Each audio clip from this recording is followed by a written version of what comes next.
નમસ્તે વિદ્યાર્થી મિત્રો, આજે આપણે ધોરણ 11માં એસપીની અંદર વિભાગ 2માં પ્રકરણ 2 એમાં 2.4 એ સેક્રેટરીની સત્તાઓ, મર્યાદાઓ અને જવાબદારીઓ એની સમજૂતી મેળવવાની છે. કોઈપણ કંપનીની અંદર કોઈ સેક્રેટરી કાર્ય કરતો હોય તો એ સેક્રેટરીને સ્પષ્ટ રીતે કોઈ સત્તા આપવામાં આવેલી નથી. એટલે કે કંપની ધારા પ્રમાણે એને કોઈ જ સત્તા આપવામાં આવેલી નથી. પણ નિયમનપત્રની અંદર શેની અંદર તો નિયમનપત્ર છે એની અંદર સત્તા આપવામાં આવી છે. જોગવાઈ કાયદાકીય રીતે એની જોગવાઈ કરવામાં આવે છે અને જો આમાં કોઈ ઉલ્લેખ ન હોય તો સંચાલક મંડળમાં આ અંગેનો ઠરાવ કરવાનો હોય છે. સેક્રેટરીની સત્તાઓ કુલ 7 દર્શાવવામાં આવી છે. કેટલી દર્શાવવામાં આવી છે? 7. એને આપણે એક પછી એક જોઈએ. સૌથી પહેલી સત્તા કઈ છે તો કંપની રજિસ્ટ્રાર સમક્ષ સ્થાપનાનું પ્રમાણપત્ર અને ધંધો શરૂ કરવાનું પ્રમાણપત્ર મેળવવા માટે નક્કી કરેલા દસ્તાવેજોની નોંધણી કરવાની સત્તા હોય છે. એટલે કે અમુક દસ્તાવેજો છે એ નક્કી થયેલા હોય છે, એ દસ્તાવેજોની નોંધણી એને કરાવવાની હોય છે. એ નોંધણી ક્યાં કરાવવાની હોય છે તો કંપની રજિસ્ટ્રાર સમક્ષ એને કરાવવાની હોય છે. તો એ સત્તા છે એ સેક્રેટરીની છે. બીજી સત્તા કઈ કીધી છે તો સેક્રેટરી ઓફિસ વ્યવસ્થાના વડા બને છે. એટલે કે ઓફિસની આખી વ્યવસ્થા છે એ સેક્રેટરીએ સંભાળવાની હોય છે. તો એને અલગ અલગ ખાતાઓ છે, જે જુદા જુદા ખાતાઓ છે, એ બધા ખાતાઓ ઉપર એને શું કરવાનું હોય છે તો એ બધા ખાતાઓ ઉપર એને નિયંત્રણ મૂકવાનું હોય છે, અંકુશ મૂકવાનું હોય છે ને સાથે સાથે એ બધા વ્યક્તિઓ ઉપર દેખરેખ રાખવાની હોય છે. એ બીજી સત્તા. પછી ત્રીજી સત્તા છે સેક્રેટરીને શેર વહેંચણી પત્ર, શેર હપ્તા, શેર જપ્તી, શેરની ફેરબદલી આ બધા પત્રો ઉપર કંપની વતી સહી કરવાની સત્તા હોય છે. એટલે કે જ્યારે એણે કોઈ શેર વહેંચવાનો હોય તો એ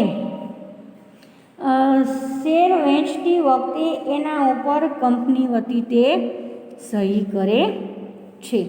આવી સહી કરવાની સત્તા છે એ સેક્રેટરીને મળે છે. એના પછી છે ચોથી સત્તા કંપની વતી વિવિધ પક્ષકારો સાથે સેક્રેટરીને પત્ર વ્યવહાર કરવાની સત્તા છે.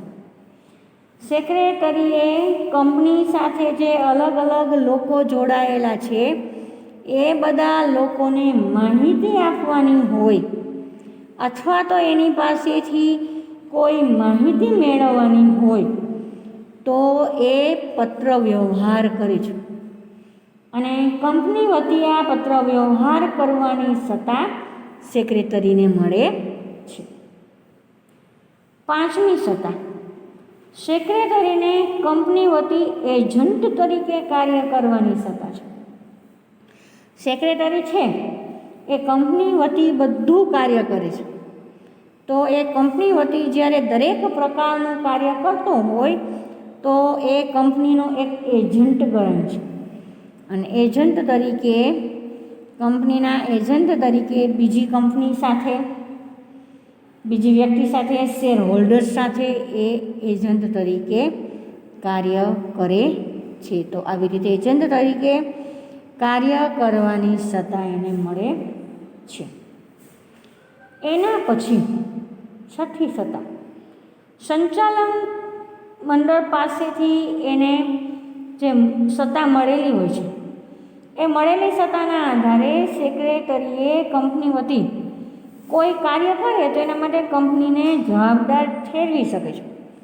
એટલે કે સેક્રેટરી પોતે અહીંયા કોઈ નિર્ણય કરતો નથી, એ કંપની વતી કાર્ય કરે છે, સંચાલક મંડળ દ્વારા એને માહિતી મળે છે, બરાબર. એટલે સંચાલક મંડળ વતી તે કાર્ય કરે છે તો તે કોને જવાબદાર ઠેરવશે? કોઈ પણ કાર્ય કરે તો ત્યારે તે કંપનીને જવાબદાર ઠેરવે છે.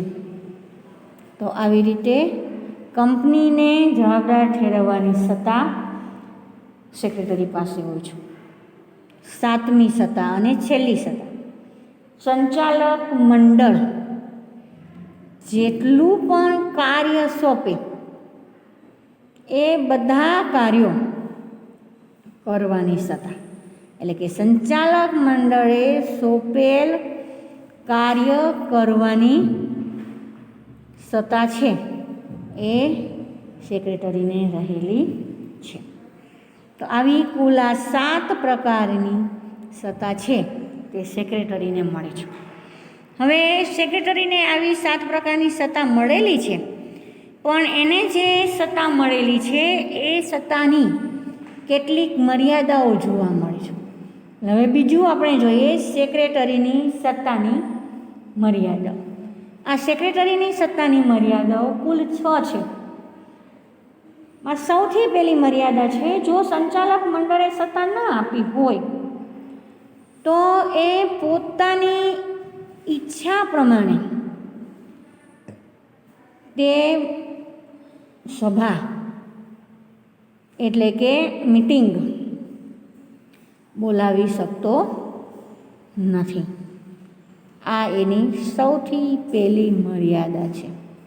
એટલે કે જો સંચાલક મંડળ સત્તા આપે તો જ તે સભા બોલાવી શકે છે, બાકી પોતાની ઈચ્છાથી તે સભા બોલાવી શકતો નથી. બીજું છે સેક્રેટરી કંપનીના કાર્ય માટે કંપની વતી ઉછીના નાણાં લઈ શકતો નથી. એટલે કે એને કોઈ કંપનીનું કાર્ય કરવું હોય તો એ કંપનીના કાર્ય કરતી વખતે ઉછીના નાણાં એટલે કે પૈસા તે લઈ શકતો નથી. એના પછી ત્રીજી મર્યાદા છે સેક્રેટરી કરાર કરવાની પ્રક્રિયામાં મદદ કરે છે. બીજી કંપની સાથે કે બીજી સંસ્થા સાથે કરાર કરવાનો હોય તેમાં તે મદદ કરે, પણ કંપની વતી સત્તા વગર કરાર કરી શકતો નથી. એટલે કે કરાર કરવા માટે એને સત્તા જોઈએ છે, પણ જો એને સત્તા આપેલી ન હોય તો તે કરાર કરી શકતો નથી. એના પછી ચોથી મર્યાદા એ કંપની વતી કોઈ પણ નિર્ણય, એટલે કે કેવા પ્રકારનો નિર્ણય? તો નીતિ વિષયક નિર્ણય. કેવા પ્રકારનો? નીતિ વિષયક. નીતિ વિષયક નિર્ણય લેવાનો હોય તો નીતિ વિષયક નિર્ણય છે એ સેક્રેટરી લઈ શકતો નથી. એના પછી પાંચમું છે સંચાલકોએ આપેલી સત્તા સિવાય જો એ કરાર કરે તો તે કંપનીને બંધન કરતા નથી. એટલે કે સત્તા આપેલી નથી અને તે કોઈ બીજી કંપની સાથે તે કરાર કરે છે તો આવા સત્તા વગરના કરારો કરે ત્યારે એના માટે કંપની જવાબદાર ન રહે. એટલે કે કોઈ પણ પ્રકારની મુશ્કેલી આવે, બરાબર, તો એના માટે કંપની જવાબદારી લેતી નથી. એના પછી છઠ્ઠું છે સેક્રેટરી જાહેર જનતાને સત્તા વગર શેર આપી શકે નહીં. એટલે કે જ્યાં સુધી સેક્રેટરીને સત્તા ન મળે શેર આપવાની ત્યાં સુધી એ સેક્રેટરી છે તે જાહેર જનતાને એ કંપનીના શેર આપી શકતો નથી. તો આવી રીતે સેક્રેટરીની સત્તાની કુલ 6 મર્યાદાઓ છે. હવે સેક્રેટરીની સત્તાઓ આપણે જોઈ. સેક્રેટરીની સત્તાની મર્યાદાઓ આપણે જોઈ, તો એની સાથે સાથે સેક્રેટરીની કેટલીક જવાબદારીઓ પણ જોવા મળે છે. એ સેક્રેટરીની જવાબદારીઓ આપણે જોઈએ. કેટલાક સંજોગો એવા હોય છે કે એ સંજોગોમાં કંપની સેક્રેટરી છે એની કેટલીક જવાબદારીઓ બને છે, કેટલીક જવાબદારીઓ એની જોવા મળે છે. આવી કુલ જવાબદારીઓ 8 સંજોગોમાં જોવા મળે છે. સૌથી પહેલું છે, સેક્રેટરી કંપની ધારાઓનું ઉલ્લંઘન કરે અને કાયદા મુજબના કાર્યો ન કરે તો એની જવાબદારી ઊભી થાય છે. એટલે કે સેક્રેટરી જ્યારે કાયદાથી વિરુદ્ધ કોઈ કાર્ય કરે તો ત્યારે સંપૂર્ણ જવાબદારી છે એ સેક્રેટરીની બનશે. એ સિવાય સેક્રેટરીએ કંપની ધારાએ જે નિયમો બનાવ્યા હોય, કાયદાઓ બનાવ્યા હોય એનું પાલન કરવાનું હોય છે અને એ કાયદાઓનું ઉલ્લંઘન તે કરી શકતો નથી. જો એ કાયદાઓનું ઉલ્લંઘન કરે તો ત્યારે સેક્રેટરીની જવાબદારી ઊભી થાય છે. બીજી જવાબદારી, કંપની રજિસ્ટ્રાર પાસે સમયસર જરૂરી દસ્તાવેજો સેક્રેટરી ન મોકલે તો તે જવાબદાર બને છે. કોઈ પણ કંપની હોય તો એમાં ઘણા બધા દસ્તાવેજો હોય છે.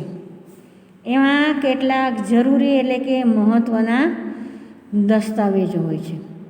આ બધા દસ્તાવેજો જો આ સેક્રેટરી છે એ કંપની રજિસ્ટરની સામે સમયસર ન પહોંચાડે તો શું બનશે કે એ કંપનીનું રજિસ્ટ્રેશન થશે નહીં, એ દસ્તાવેજોની નોંધણી થશે નહીં. તો ત્યારે એની જવાબદારી બને છે. એના પછી આવે છે ત્રીજી જવાબદારી, સેક્રેટરી કોઈ સત્તાનો દુરુપયોગ કરે, એટલે કે એને જે સત્તા મળેલી છે એનો તે પોતાના માટે ઉપયોગ કરે અથવા તો કોઈ ગુપ્ત કમિશન મેળવે અથવા તો એને દંડ અને સજા થાય છે અથવા તો બંને પ્રકારની સજા થઈ શકે છે.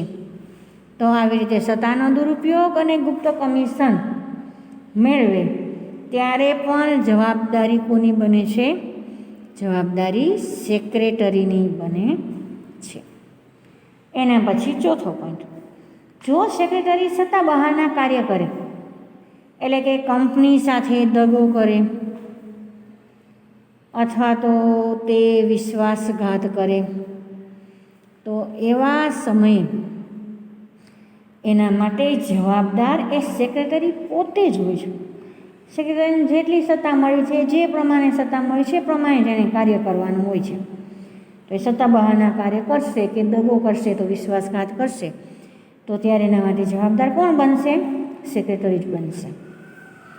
એના પછી પાંચમું, સેક્રેટરી તેના કાર્યમાં અક્ષમ્ય બેદરકારી દાખવે એટલે કે એને માફી જ ન આપી શકાય એવા પ્રકારની બેદરકારી કરે, બરાબર? તો ત્યારે એટલે કે કાળજી રાખ્યા વગર તે કોઈ કાર્ય કરે તો એના કારણે શું થશે? કંપનીને નુકસાન થશે. હવે કંપનીને નુકસાન થશે તો એ જે નુકસાન થયું છે એની ભરપાઈ કોને કરવાની થશે? સેક્રેટરીએ કરવાની થશે. એના પછી છઠ્ઠું છે, સભા પૂરી થઈ જાય એ સભા પૂરી થઈ ગયા પછી મીટિંગ પૂરી થઈ જાય પછી સેક્રેટરીએ અમુક બાબતોની નોંધ કરવાની હોય છે. એ મીટિંગમાં નોંધ ન કરે અથવા તો મીટિંગની અંદર અમુક મિનિટ્સ એને નક્કી કરવાની હોય છે, એ મિનિટ્સ છે એની નોંધ ન કરે તો ત્યારે એના માટે પણ જવાબદાર એ સેક્રેટરી જ બને છે. એના પછી છે સાતમો પોઈન્ટ, નિયત સમય મર્યાદામાં કંપની ધારાની જોગવાઈ અનુસાર વાર્ષિક હિસાબો કંપનીની સામાન્ય સભામાં રજૂ ન કરે તો તે જવાબદાર ગણે છે. આખા વર્ષના સેક્રેટરીએ અમુક હિસાબો એને નક્કી કરવાના હોય છે. તો એ હિસાબો કેવી રીતે કરવા એ કંપની ધારાની અંદર કાયદાકીય રીતે દર્શાવેલું હોય છે. હવે આ વાર્ષિક હિસાબો કરવાનું કામ છે એ સેક્રેટરીનું છે. તો આ વાર્ષિક હિસાબ એણે કરી લીધો, પણ વાર્ષિક હિસાબ કર્યા પછી એ હિસાબને તે સામાન્ય સભામાં રજૂ કરતો નથી, એટલે કે સામાન્ય મિટિંગમાં એ રજૂ કરતો નથી. તો એ જ્યારે સામાન્ય મિટિંગમાં આ વાર્ષિક હિસાબ નથી રજૂ કરતો તો એના માટે પણ જવાબદાર એ સેક્રેટરી જ ગણાય છે. એના પછી 8મું, જો સેક્રેટરી દસ્તાવેજની અંદર, એટલે કે કંપની વતી જે પણ એ દસ્તાવેજો તૈયાર કરે છે એ દસ્તાવેજોમાં બિનઅધિકૃત